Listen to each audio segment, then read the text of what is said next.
Clean பண்ணியே ரொம்ப நாள் ஆயிடுச்சு.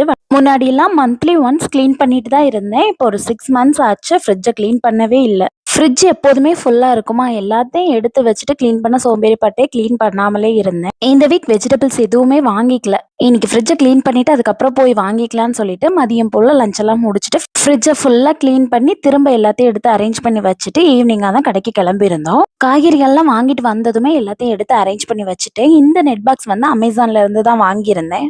ஒரு கிலோ அளவுக்கு காய்கறி எல்லாமே பிடிக்கும். அந்த அளவுக்கு கொஞ்சம் பெருசாவே தான் இருந்துச்சு. மேக்ஸிமம் வெஜிடபிள்ஸ் எதுவும் வாஷ் பண்ணி ஸ்டோர் பண்ண மாட்டேன். யூஸ் பண்றப்போ தான் நல்லா வாஷ் பண்ணிட்டு யூஸ் பண்ணிக்குவேன். பச்சை மிளகாய், கருவேப்பிலை இதெல்லாம் மட்டுமே இந்த மாதிரி நல்லா வாஷ் பண்ணி எடுத்துட்டு நல்லா ட்ரை பண்ணி ஸ்டோர் பண்ணி வச்சிருவேன். கொத்தமல்லி எல்லாம் வாஷ் பண்ணிட்டு ஸ்டோர் பண்ணா சீக்கிரமா அழுகி போயிடுற மாதிரி தோணுது. அதனால அதை அப்படியே தான் ஸ்டோர் பண்ணிக்குவேன். மிளகாத்தூள், மல்லித்தூள்லாம் அம்மா தான் ஊர்ல இருந்து அரைச்சு கொடுப்பாங்க. அந்த பாக்ஸ் எல்லாமே வாஷ் பண்ண போட்டிருந்தேன். இப்ப தேவைக்கு மட்டும் எடுத்துட்டு பேலன்ஸை ஃப்ரிட்ஜுக்குள்ள ஸ்டோர் பண்ணி வச்சுட்டு நைட் டின்னருக்கு சிம்பிளா கோதுமை தோசையோட முடிச்சு.